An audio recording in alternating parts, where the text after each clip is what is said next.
లుంగీల గురించి పరిశోధన చేసిన ఆయన ఏమన్నాడంటే, రంగురంగుల లుంగీలు మార్చేవారు ఎక్కువగా రాత్రి రెండో ఆట ఇష్టపడి చూస్తారు. లుంగీలు పలుమార్లు పైకి ఎగదోసి కట్టేసేవారు ఎక్కువగా వాదనలోకి దిగేవారవుతారని కూడా ఒక విశ్లేషణను అందించాడు ఆయన. అలాగే తెల్ల లుంగీ లేదా ప్లెయిన్ లుంగీ కట్టేవారు ఎంతో ప్రతిభ గలవారని, క్రమశిక్షణను ఎక్కువగా ఇష్టపడతారని కూడా వారు చెప్పి ఉన్నారు.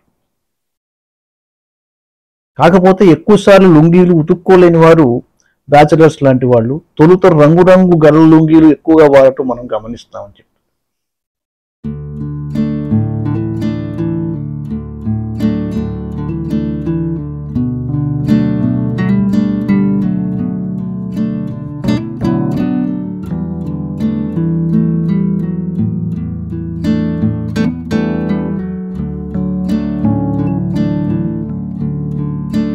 లుంగీ అనేది సామాన్యమైన విషయం కానే కాదు.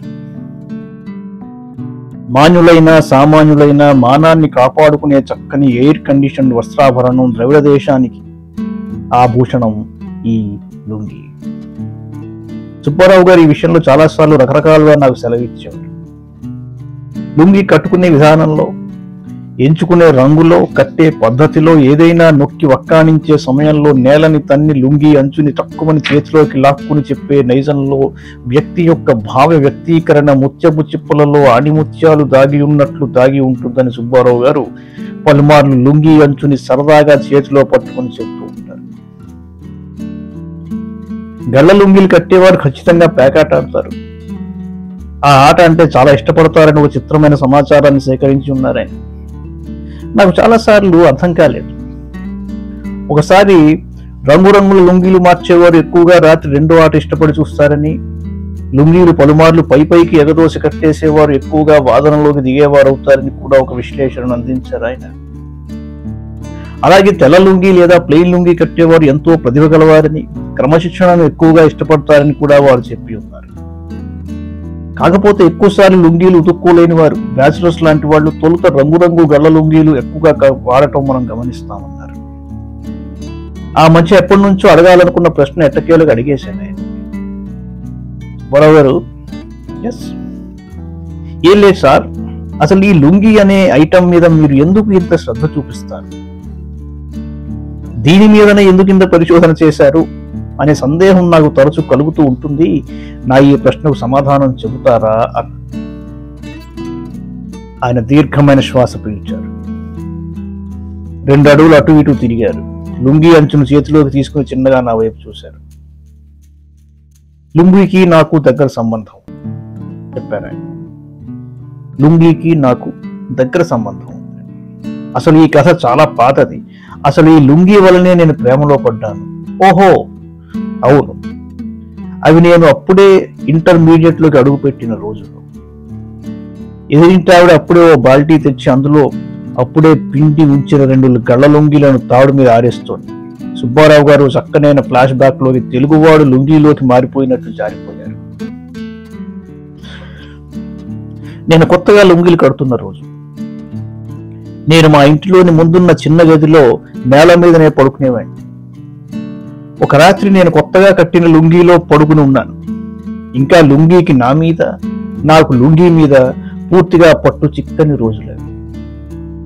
దాదాపు అర్ధరాత్రి తరువాత మా బంధువులు ఎక్కడో బహుదూరం నుంచి విచ్చేశారు. ఏవో మాటలు వినిపిస్తున్నాయి. ఆ విచ్చేసిన వారిలో నా వయసుకు తగ్గ ఓ చక్కని అమ్మాయి కూడా ఉంది. అదే మరి, ఏవేవో సంప్రదింపులు జరిగాయి. చివరికి ఆ అమ్మాయి వాళ్ళ అమ్మాయి ఈ చిన్న గదిలో అడ్జస్ట్ అవుతారని నిర్ణయించారు. నన్ను అక్కడి నుండి లేపటానికి అందరూ లోపలికి వచ్చారు. మరో గదిలో చోటు లేదా? ఉంది, చాలా చోటు ఉంది. కానీ విధి బలీయమైనది. కరెక్ట్, లైట్ వేశారు. నేను పట్టించుకోలేదు. కొద్దిసేపు నన్ను పరీక్షగా చూశారు. వీడు బుడ్డిగాడు కదా, సోడా బుడ్డి, ఏం చేస్తున్నాడు? ఓహో ఇంటరా, గుడ్, పాపం లేపకండి. మరి ఎలా?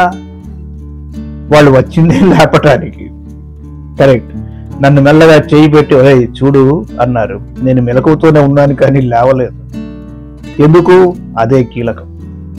లుంగి ఊడిపోయింది. మై గాడ్, మరి నా మానాన్ని అప్పుడు కాపాడుతున్నది కేవలం పైనుంచి కప్పిన నా దుప్పటి. ఓ, దానిని గట్టిగా పట్టుకున్నారు వాళ్ళు. అది అలా లోపల లుంగీని సర్దుకుని తిరిగి శరీరం మీదుగా తెచ్చుకునే విశ్వ ప్రయత్నం చేస్తున్నాను, కానీ అది నా మాట వింటలేదు. క్లిష్టమైన సమస్య. 2-3 సార్లు కదిపారు. ఒరే చూడు అన్నారు. నేను కళ్ళు తెరిచాను కానీ కదలలేదు. కదలకూడదు. అది కాకపోతే నా మీద విచిత్రమైన అస్త్రాన్ని ప్రయోగించారు. ఓహో, సుధని గుర్తుపట్టావా అన్నారు. ఇంతలో అటు తిరిగారు. ఆ అమ్మాయి పెద్ద పెద్ద కళ్ళతో నన్ను చిత్రంగా చూస్తోంది. ఇక్కడ లోపల పరిస్థితి చాలా చెడ్డగా ఉంది. ఐసీయూలోకి వచ్చి ఆపరేషన్ జరిగిన రోగిని చూసినట్లు వాళ్ళ అమ్మ గుచ్చి మరీ చూస్తోంది. ఆ అమ్మాయి నాన్న వచ్చి, మీరు పడుకుంటే త్వరగా లేవడు కదూ అన్నాడు. ఆయన నాకు మామయ్య అవుతాడు. ఇంత సంకటం నిండు సభలో ద్రౌపదికి కూడా రాలేదు. అప్పుడు ఎలా స్పందించారు సార్? స్పందించడమా? దాదాపు మానభంగం అవుతుంటే స్పందించడం ఏమిటి? ఒక పక్క అమ్మాయి నా మీద నుంచి కళ్ళు తీయటం లేదు. మీ అందానికి కాదు, ఇంత బద్ధగస్తుని చూడలేరు అనే నిర్ణయానికి వచ్చేసినట్లుంది. ఏమిటి ఈ ఆలస్యం అన్నట్లు తన చూపులో భావ వ్యక్తీకరణ చేసి, నిద్ర ముంచుకు వస్తున్న తరుణం అది. కానీ సమస్య సామాన్యమైనది కాదు, అందులో సందేహం లేదండి. అది మరి కళ్ళు తెరిచి యోచించాను. నా గురించి రకరకాలుగా చెబుతున్నారు. వీడు పడుకుంటే గొడ్డు నిద్రే. ఒరే లేవరా అని. ఏంటి కలొచ్చిందా, ఏమైంది వీడికి అంటున్నారు. పిచ్చి పిచ్చి సినిమాలు చూసి కలవరింతలు ఒకటి. దుప్పటి లాగే ప్రయత్నం వాళ్ళు చెయ్యలేదా అని అడిగాను. There you are. చేయబోయేంతలో నాలో ఒక మెరుపు మెరిసింది. దుప్పటి నేను లుంగిలా మార్చేశాను. పిల్లలకి సమయస్ఫూర్తి గురించి వివరించాల్సి వచ్చినప్పుడు ఈ ఉదాహరణను విరివిగా చెప్పవచ్చని నా అభిప్రాయం. మంచోరే, నా కథ నా వద్దనే ఉంచండి. ఇంతకీ మీరు ఎలా బయటపడ్డారు సార్? దుప్పటిని చుట్టూతా చుట్టాను. లెమ్మంటే ఇంకా సర్దుకుని పడుకుంటారేమిటి అనే కామెంటరీ కూడా వినిపించింది. అమ్మాయి ఏమి అనలేదా సార్?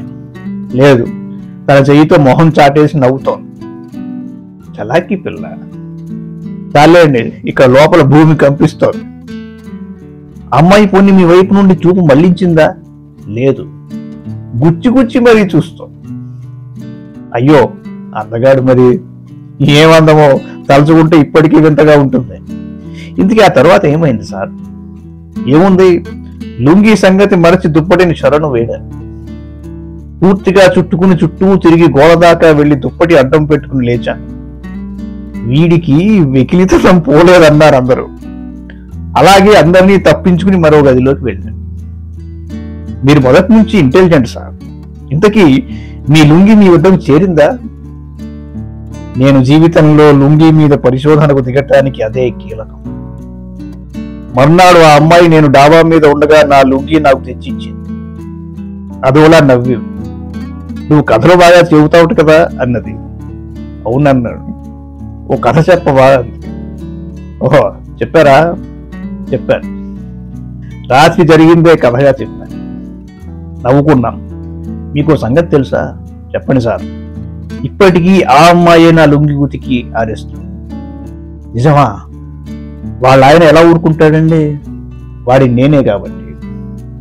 మై గాడ్, అదే లుంగికి ఉండే ఒక్క ముడి నా చేత 3 ముళ్ళు వేయించి. ఇది గొప్ప విషయం సార్. లుంగి చేసిన పెళ్లి. అదే సంగతి. అంచేత లుంగి గొప్పది. ఏంటి, నడుముకి ఉన్నా ఊడిపోయినా